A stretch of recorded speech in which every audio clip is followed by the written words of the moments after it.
بسم اللہ الرحمن الرحیم۔ شروع اللہ کے بابرکت نام سے جو بڑا مہربان اور نہایت رحم کرنے والا ہے۔ تمام دیکھنے اور سننے والوں کو السلام علیکم۔ حضرت محمد صلی اللہ علیہ وآلہ وسلم کا معجزہ۔ ایک صحابی کو رسول اللہ صلی اللہ علیہ وآلہ وسلم کی دعوت کا اشتیاق ہوا۔ اس نے اپنی بیوی سے کہا، میں رسول اللہ صلی اللہ علیہ وآلہ وسلم کو اپنے گھر دعوت دینا چاہتا ہوں، یہ ہمارے لیے بہت سعادت کی بات ہے۔ بیوی نے کہا، ضرور دعوت دیں۔ صحابی نے چھری اٹھائی اور ایک بھیڑ ذبح کی۔ بیوی کھانا پکانے میں مصروف ہو گئی اور صحابی حضور اکرم صلی اللہ علیہ وآلہ وسلم کو لینے کے لیے مسجد نبوی کی طرف چلے گئے۔ صحابی کے دو چھوٹے چھوٹے بیٹے تھے۔ ایک بیٹے نے باپ کو بھیڑ ذبح کرتے ہوئے دیکھا تھا۔ باپ کے جانے کے بعد اس نے اپنے چھوٹے بھائی سے کہا، کاش تو ہوتا تو دیکھتا ابو نے بھیڑ کیسے ذبح کی تھی، کیا میں تجھے بتاؤں؟ دوسرے بھائی نے جواب دیا، ہاں ہاں ضرور دکھاؤ۔ بڑے بھائی نے چھری اٹھائی اور چھوٹے بھائی کی گردن پر چلا دی اور گردن کاٹ دی۔ جب بچوں کی چیخیں ماں کے کانوں پر پڑیں تو اس نے ڈانٹ کر بڑے بیٹے کو کہا، تو نے کیا کر دیا؟ بڑا بیٹا ماں کی مار سے بچنے کے لیے چھت پر دوڑا اور چھت سے گر کر مر گیا۔ جب ماں نے دونوں بیٹوں کی لاشیں دیکھیں تو منہ پیٹ کر رہ گئی، مگر اس نے اپنے اتنے بڑے صدمے کے باوجود حضور اکرم صلی اللہ علیہ وآلہ وسلم کے لیے کھانا پکانے میں کوئی کوتاہی نہ کی۔ اس نے بچوں کی لاشیں اٹھائیں، دوسرے کمرے میں رکھ کر ان پر کپڑا ڈال دیا۔ کچھ دیر بعد اس کا شوہر حبیب خدا کو اپنے ساتھ لے کر آیا۔ آپ ایک کمرے میں بیٹھے۔ بیوی نے اپنے شوہر کو بلا کر سارا معاملہ سنایا اور اس سے کہا کہ دل پر قابو رکھنا، رسول اکرم صلی اللہ علیہ وآلہ وسلم کی دعوت میں کوئی خلل نہ ہوئے۔ صحابی نے حضور اکرم صلی اللہ علیہ وآلہ وسلم کی خدمت میں کھانا پیش کیا۔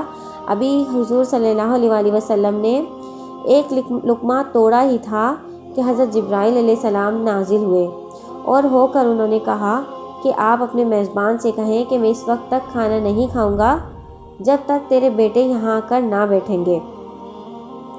نبی اکرم صلی اللہ علیہ وآلہ وسلم نے فرمایا کہ اپنے دونوں بیٹوں کو بھی یہاں بلا لو۔ میزبان نے کہا، یا رسول اللہ صلی اللہ علیہ وآلہ وسلم، دونوں بچے ہیں، وہ کھیلنے کودنے کے لیے باہر گئے ہوں گے، وہ پتہ نہیں کب تک واپس آئیں، آپ بسم اللہ کریں اور کھانا کھائیں۔ نبی اکرم صلی اللہ علیہ وآلہ وسلم نے فرمایا، یہ ناممکن ہے کیونکہ یہ اللہ کا حکم ہے۔ صحابی نے عرض کیا، میرے بیٹے مر چکے ہیں۔ حضور اکرم صلی اللہ علیہ وآلہ وسلم نے فرمایا، ان کے جنازے یہاں لے آؤ۔ صحابی اٹھا اور دونوں بیٹوں کے جنازے لے آیا۔ حضور اکرم صلی اللہ علیہ وآلہ وسلم نے دعا پڑھی اور خدا سے ان کی زندگی کی درخواست کی۔ اللہ تعالیٰ نے ان کی دعا قبول کی اور بچے زندہ ہو گئے اور اٹھ بیٹھے۔ آپ نے دسترخوان پر اپنے ساتھ بٹھایا۔ بچوں نے حضور اکرم صلی اللہ علیہ وآلہ وسلم اور اپنے والد کے ساتھ مل کر کھانا کھایا۔ بعض علامہ نے حضور اکرم صلی اللہ علیہ وآلہ وسلم کے معجزات کی تعداد 4000 بتائی ہے۔ ان میں سے کچھ معجزات غزوات کے واقع پذیر ہوئے۔ مثلا جنگ کے دوران اگر کسی مسلمان فوجی کا کوئی عضو کٹ جاتا تو وہ حضور اکرم صلی اللہ علیہ وآلہ وسلم کے پاس آتا۔ آپ اس کے کٹے ہوئے حصے کو باقی جسم کے حصے کے ساتھ ملا کر لعاب دن لگاتے تو وہ فوراً جڑ جاتا اور زخم کا نشان بھی وہاں دکھائی نہ دیتا تھا۔ جنگ بدر میں معاذ بن جبل رضی اللہ تعالیٰ عنہ نے ابو جہل سے جنگ کی۔ ابو جہل نے حضرت معاذ رضی اللہ تعالیٰ عنہ کے پاؤں پر تلوار ماری جس سے ان کا پاؤں کٹ گیا۔ صحابہ کرام انہیں میدان جنگ سے اٹھا کر حضور اکرم صلی اللہ علیہ وآلہ وسلم کے پاس لے آئے۔ اس وقت وہ درد کی شدت سے کرا رہے تھے۔ حضور اکرم صلی اللہ علیہ وآلہ وسلم نے ان کے پاؤں کا ٹوٹا ہوا حصہ دوسرے حصے کے ساتھ ملایا اور لعاب دن لگا کر اوپر پٹی باندھ دی۔ کچھ دیر بعد صحابہ نے ان کی پٹی کھولی تو ان کا پاؤں بالکل ٹھیک تھا اور اس زخم کا نشان تک دکھائی نہیں دیتا تھا۔ جنگ خیبر کے قلعوں کو فتح کرنا مسلمانوں کے لیے چیلنج بن چکا تھا۔ مسلمان جب بھی حملہ کرتے تو یہودی سخت مقابلہ کرتے اور اسلامی لشکر کا ناکام ہو کر واپس آ جاتا۔ ایک قلعے کے پہلوان کا نام مرہب تھا۔ وہ بڑا طاقتور پہلوان تھا۔ وہ جب مسلمانوں کے سامنے آتا تو مسلمان ٹھہر نہ پاتے تھے۔ رسول اللہ صلی اللہ علیہ وآلہ وسلم نے اعلان کیا کہ کل میں پرچم اس مرد کو دوں گا جو خدا اور اس کے رسول کا محب ہوگا اور خدا اور اس کے رسول صلی اللہ علیہ وآلہ وسلم کا محبوب ہوگا۔ وہ جم کر حملہ کرنے والا ہوگا، بھاگنے والا نہ ہوگا۔ اللہ اس کے ہاتھوں پر اپنی مدد نازل کرے گا۔ صبح ہوئی تو آپ صلی اللہ علیہ وسلم نے فرمایا علی کہاں ہیں؟ صحابہ نے عرض کی ان کی آنکھوں میں درد ہے، وہ آرام کر رہے ہیں۔ آپ نے فرمایا انہیں یہاں لاؤ۔ پھر حضرت علی رضی اللہ تعالیٰ عنہ کو حضور اکرم صلی اللہ علیہ وسلم کی خدمت میں لایا گیا۔ آپ نے ان کی اپنی انگلی میں تھوڑا سا لعاب دن ان کی آنکھوں پر لگایا تو وہ فوراً تندرست ہو گئے اور یہودیوں سے جنگ کے لیے اٹھ کھڑے ہوئے۔ امیر المومنین نے جنگ کا نقشہ ہی بدل دیا۔ آپ نے یہودی لشکر کو تہس نہس کر دیا اور قلعے کے مضبوط دروازے کو اکھیڑ ڈالا اور ان کے قلعے پر قبضہ کر لیا۔ حضرت علی رضی اللہ تعالیٰ عنہ کا اپنا بیان ہے کہ اس کے بعد پوری زندگی میری آنکھیں کبھی خراب نہیں ہوئیں، اور آخر میں حضور اکرم صلی اللہ علیہ وسلم کے چند واقعات بیان کرتے ہیں۔ ایک دفعہ کا واقعہ ہے کہ حضور اکرم صلی اللہ علیہ وسلم اپنے چند اصحاب کے ساتھ سفر پر کھلے راستے میں ایک جگہ انہوں نے پڑاؤ کیا۔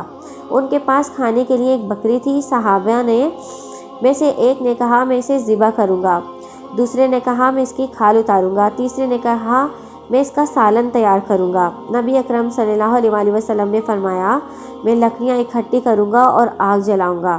صحابہ نے عرض کی آپ ہرگز تکلیف نہ کریں، ہم خود لکڑیاں جمع کریں گے اور آگ جلائیں گے، آپ آرام سے بیٹھیں اور تمام کام ہم پر چھوڑ دیں۔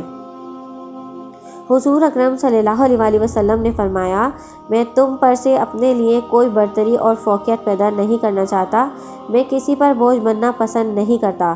اللہ کو وہ بندہ سخت ناپسند ہے جو دوسروں پر بوجھ بنا ہوا ہو۔ اہل مدینہ کی عادت تھی کہ وہ روزانہ اپنے برتنوں میں پانی بھر کر حضور اکرم صلی اللہ علیہ وسلم کے پاس لاتے تھے۔ آپ اس میں اپنا ہاتھ ڈبوتے تھے۔ صحابہ اس پانی کو معتبر سمجھ کر اپنے گھروں میں لے جاتے تھے۔ جب شدید سردی ہوتی تھی اور پانی برف کی طرح ٹھنڈا ہوتا تھا، اس وقت بھی لوگ پانی بھر کر آپ کے پاس آتے تھے، لیکن تب بھی آپ نے کبھی کسی کو یہ کہہ کر واپس نہیں کیا تھا کہ پانی بڑا ٹھنڈا ہے، لہٰذا تم اپنا برتن واپس لے جاؤ۔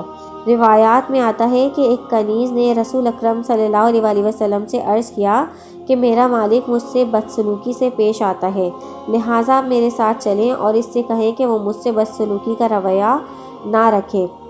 آپ نے کنیز کو ساتھ لیا اور اس کے مالک کے دروازے پر گئے۔ جب اس نے اپنی کنیز پر نبی اللہ صلی اللہ علیہ وسلم کا یہ نظر کرم دیکھا کہ وہ اس کی سفارش کر رہے ہیں، تو اس نے اس کنیز کو راہ خدا میں آزاد کر دیا۔